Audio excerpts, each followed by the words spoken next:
nih pasti pemirsa pengen tahu banget nih Nisa. Tadi yang sempat kita bahas loh, makanan yang bikin gigi keropos tuh apa aja sih?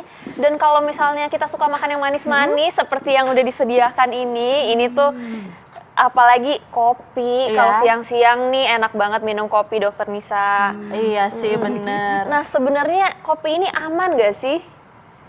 Kopi. Untuk gigi nih, Dok. Untuk gigi ya.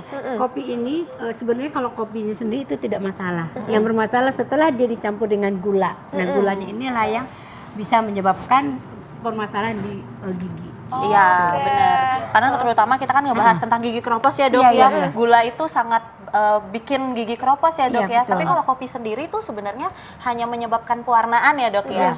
Cuman Berubah warna kopi ini aja. sebenarnya bagus juga buat kesehatan. Tapi untuk gulanya, nah kadar gulanya yang tinggi di dalam kopi inilah yang bisa menyebabkan gigi kita menjadi mudah keropos. Oke, berarti minum kopi nggak usah pakai gula enaknya Iya, ya, Dok? lebih bagusnya begitu untuk kesehatan gigi. Dokter Divya, bisa nggak minum kopi nggak pakai gula? Bisa dicoba. Pahit ya. Saya tuh suka minum kopi nggak pakai BTW, gula. Dok, ini masangnya kebalik nih. Tadi terpasang seperti ini, harusnya dibalik ya, seperti ini. Berarti yang masang nih bukan dokter gigi pastinya. Betul. Nah, Dok, ini gimana nih, Dok? Kalau makanan lain yang bisa membuat makanan gigi berlubang atau gigi keropos, yang mana lagi, Dok, yang paling parah di antara semua ini, Dok?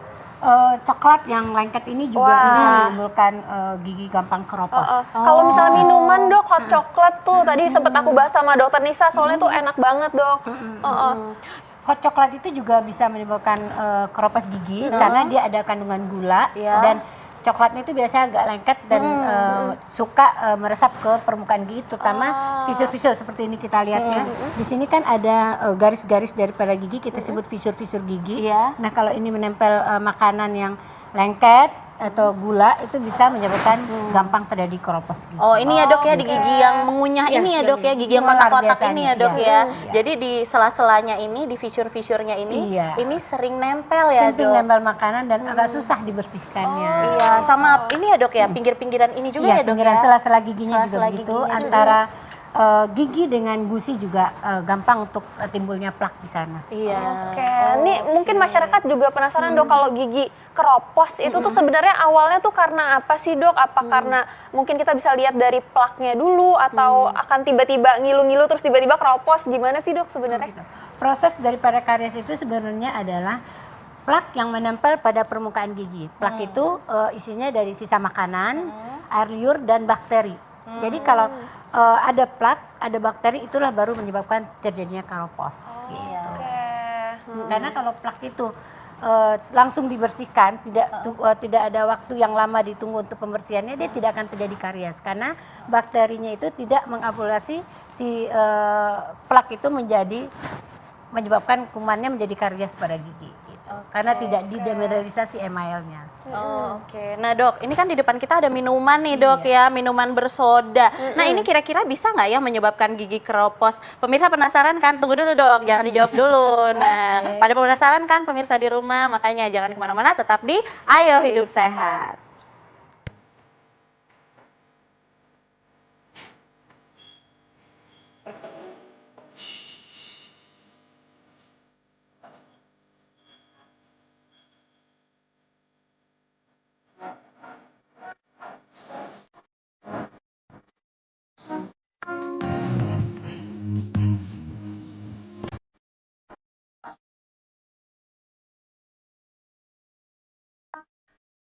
Ya, pemirsa, kita masih dalam segmen Tahukah Anda? Nah, tahukah Anda makanan dan minuman yang bisa membuat gigi keropos dan akhirnya rapuh? Di depan kita nih udah ada makanan minuman ya, Dok, ya. Tadi kita ngebahas tentang minuman bersoda nih, Dok. Kan minuman bersoda tuh seger banget kan, Dok, apalagi diminum kalau panas-panas ya, Habis Dok. olahraga ya. Habis olahraga, karena kan gulanya juga banyak ya, Dok. Jadi kayak cepet mengembalikan energi. Tapi sebenarnya minuman bersoda ini bagus nggak sih, Dok, buat gigi dan mulut? Nah, ini yang pemirsa sekalian harus tahu juga dari minuman bersoda ini. Sebenarnya minuman bersoda ini adalah kandungan gulanya cukup tinggi.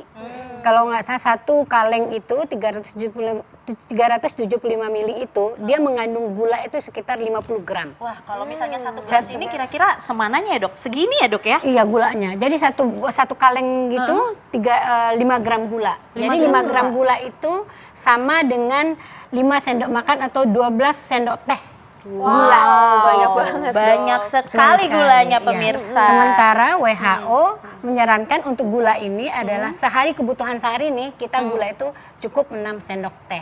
6 Jadi sendok bayangin teh. satu gelas ini, satu kaleng itu mengandung 12 sendok gula gitu. Segitu tingginya kadar gulanya di dalam minuman bersoda ini. Nah mungkin masyarakat juga penasaran dok, selain gulanya, sodanya sendiri itu gimana sih dok untuk email gigi? Apakah bahaya, bisa merusak atau gimana nih dok? Dia kan ada kandungan asamnya, jadi biasanya dia bisa mengikis atau mendemineralisasi email, jadi meluluhkan emailnya Iya, gitu.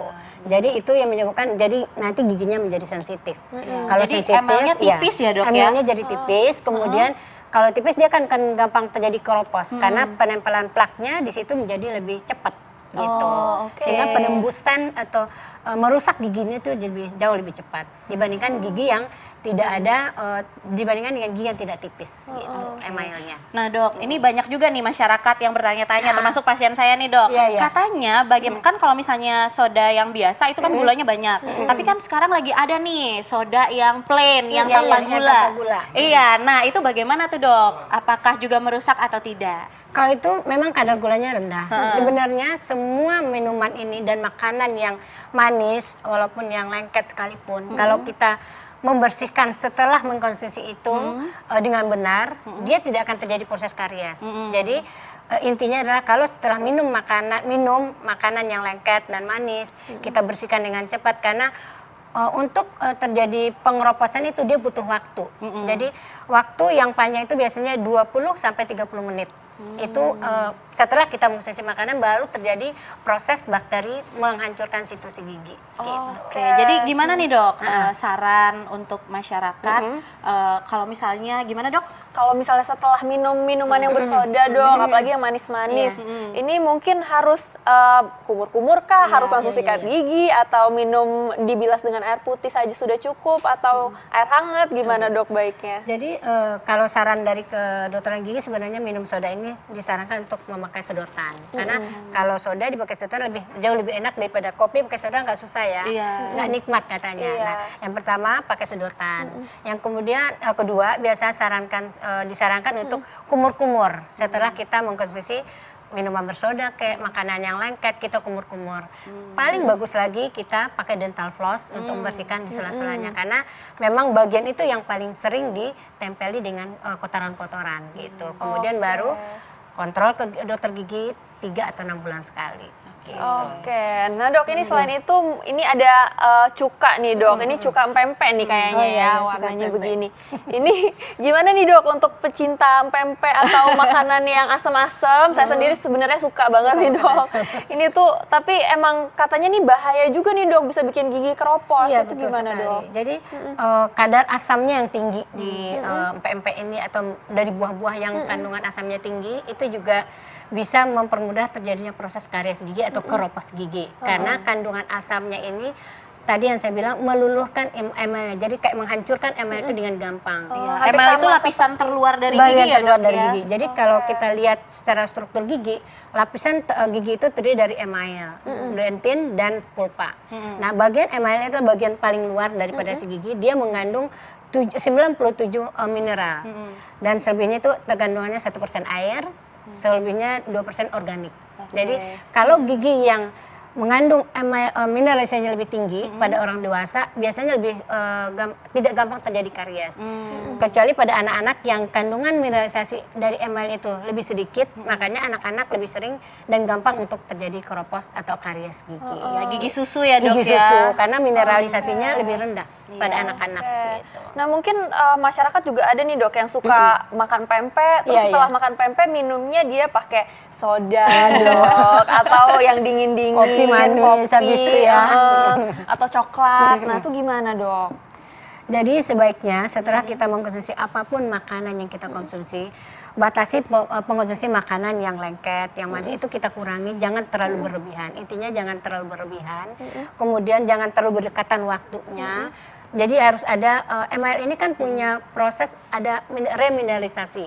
Jadi untuk proses pengembalian mineralnya supaya menjadi bagus lagi itu ada proses waktu.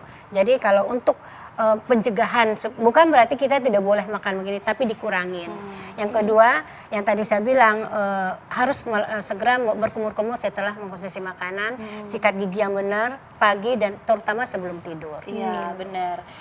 Soalnya kalau misalnya sebelum tidur itu bakterinya Berkembangnya lebih cepat. pas lagi tidur ya, Dok ya. Ya, betul sekali. Nah, Dok, ini ada pasien saya juga bertanya nih, Dok. Tadi dokter sempat ngomong kalau gigi susu itu lebih cepat keropos ya, Dok, Iya, ya, lebih cepat dibandingkan berlubang iya. dibandingkan gigi dewasa. Tapi bagaimana sih, Dok, kalau misalnya orang dewasa itu ada perbedaan nggak sih, Dok? Misalnya dia usia dewasa muda atau udah tua atau menengah-menengah, apa keropos ini hanya diderita anak kecil sama orang dewasa muda atau bahkan orang yang tua juga keropos, gimana, Dok?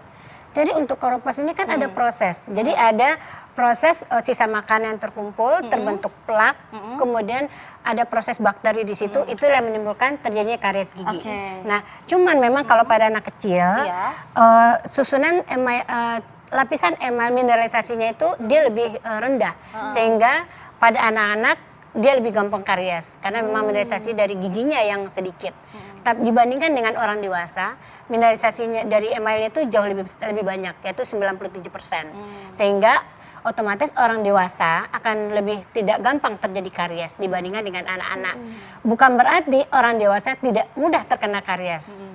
Jadi maksudnya dia kalau makan makanannya manis terus tidak dibersihkan, plak menempel dalam cukup waktu yang lama di dalam mulut tanpa dibersihkan, pasti akan terjadi karies juga pada orang dewasa. Gitu. Berarti ini sebenarnya bisa menyerang siapa Siapa saja dari tidak segala mengenal usia iya, ya, betul Dok, sekali. ya. Oke, nah Dok, tapi ini kalau misalnya emalnya jadi agak keropos atau misalnya rusak itu lebih sering di anak-anak kan, Dok ya. Lebih Tapi kalau gampang, misalnya iya. usia dewasa, Dok, efek buruknya tuh bisa terjadi apa, Dok? Apakah ada penyakit yang lebih bahaya gitu atau misalnya bisa keropos juga? Karena kalau misalnya udah dewasa kan nggak numbuh lagi tuh, Dok, Itu beda sama giginya. anak-anak. Jadi Iya, betul gimana sekali. tuh, Dok? Jadi memang kalau pada orang dewasa, kita harus sangat hati-hati dalam menjaga kebersihan mulut dan kesehatan mulut. Karena kalau orang dewasa ini karies, dia tidak akan tumbuh lagi. Ya, misalnya giginya udah karies. Proses karies itu biasanya kan ada lapisan-lapisan gigi. Jadi permukaan emal dulu, kemudian di bawah emal itu ada lapisan dentin, dia rusak dentin, kemudian dia rusak di bawah lapisan dentin itu ada pulpa atau saraf gigi. Disitulah terjadi gangren nanti.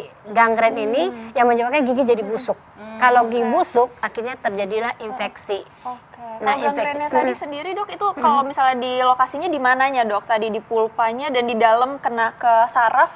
Berarti di Kena mana saraf. tuh, Dok? Jadi kalau kita lihat di sini, kan lapisan gigi itu, gangren itu adalah dia sudah mengenai saraf atau pulpa giginya. Jadi lapisan emal dentin sudah lewat. Dia Gangren masuk, itu kondisi mati. iya, ya, Dok, ya, gigi itu mati. sudah mati gitu. Nah, kalau gigi udah mati, nah ini yang akan menyebabkan gigi itu terjadinya infeksi, ya bisa menjadi ada kista gitu. Itu yang efek samping yang lebih jauhnya. Kalau Iya. anak-anak nggak mungkin seperti itu atau gimana? Bisa, Mungkin bisa juga ya? saja anak kecil juga lebih gampang karena mereka tadi yang saya bilang proses karies pada anak-anak jauh lebih gampang terjadi. Pertama karena memang struktur emalnya sendiri yang jumlah mineralisasinya lebih sedikit dan mereka sampai konsumsi makanan-makanan yang tidak sehat seperti manis begini, terus mereka malah sikat gigi, makan coklat yang lengket gitu, dia malah sikat gigi dan penyikatan giginya tidak sempurna. Itulah yang menyebabkan kenapa anak-anak jauh lebih gampang terkena karies dibandingkan dengan orang dewasa. Apalagi anak-anak pastinya suka Ya, permen. Jangankan makan anak-anak, permen. orang dewasa. Masa pun, Aku juga suka permen. Bagi dong, bagi dong, bagi dong. Ayo gimana, Dok? Kalau misalnya Aduh, dokter gigi makan permen, jangan dimarahin ya, Dok. Ada yang lebih senior soalnya. Betul-betul. Nah ini tapi udah permennya manis, terus di luarnya ada gula-gula Ada lagi. gula lagi. Itu Jadi, gimana, Dok? Nambah lagi ini, jadi permen udah ada permennya sendiri, kandungan gulanya udah tinggi, ditambah lagi toppingnya dengan gula yang lebih manis lagi. Nah, Iya, ini lengket lengket. lagi, Dok. Biasanya Lengket. kan permen ada yang keras kan, ini lengket banget. Jadi lengket dia akan masuk ke sela-sela gigi atau ke fisur-fisur gigi yang ini sehingga dia akan susah dibersihkan. Nah, apalagi dia tidak membersihkan, akan lebih lama lengketnya di permukaan gigi. Nah, pada saat dia lengket mulailah terbentuk plak. Nah, plak inilah sebenarnya yang berperan penting untuk terjadinya keropos atau karies gigi gitu. Oke, berarti makanan-makanan apa aja nih, Dok, yang Iya. perlu dihindari? Tadi tuh kita ulang lagi ya, Iya, Dok ya. boleh. Berarti tadi ada coklat ya, Dok ya. Ada coklat yang manis, kemudian makanan yang lengket. yang kadar gulanya tinggi, yang asam gitu sebaiknya. Yang soda-soda. dikurangi, Soda-soda. yang soda-soda. Sebaiknya itu dikurangi mengkonsumsinya gitu. Oke dok, misalnya Iya. suka banget nih dok, itu mungkin ada boleh satu minggu berapa kali gitu? Kalau saya saran dari minimal biasanya untuk anak-anak kecil ya kita sarankan kita jatah. Misalnya 2 hari sekali atau 1 bulan sekali dia bisa boleh makan yang lengket gitu. Nah kita juga harus menghimbau kepada orang tua bahwa setiap anak-anak selesai mengkonsumsi makanan ini disarankan untuk dia minimal kumur-kumur yang mereka bisa lakukan supaya si makanan tadi tidak begitu lama menempel di permukaan gigi. Ya, dan menggunakan dental floss ya dok Dental kalau nggak floss bisa ya, ya. ya. Kalau nggak bisa dental floss, sekarang ada namanya mouth spray yang bisa disemprot ke celah gigi sehingga plak-plak itu dan sisa-sisa makanan bisa terbuang semua dengan Oke. menggunakan ini. Terima kasih banyak ya Sama-sama. dokter, informasinya Dokter berguna Devia. sekali. Nah Kak Sheila, selanjutnya kita akan ngebahas tentang makanan pedas nih Kak Sheila. Bubuk-bubuk cabe tuh sekarang lagi hits banget. Kayaknya makanan apa aja ada bubuk cabenya. Iya itu enak banget, apalagi kalau misalnya kita pergi ke luar negeri itu kan simple ya, dibawa Iya. dalam tas ya dok betul, ya. betul. Terus makan pedas tuh enak banget, meningkatkan nafsu Bener makan banget. tentunya Kak Sheila. Tapi sebenarnya nih pasti masyarakat penasaran, ini aman gak sih untuk kesehatan apalagi untuk pencernaan nih. Nah saat lagi kita akan bahas, jangan kemana-mana, tetap di Ayo Hidup Sehat.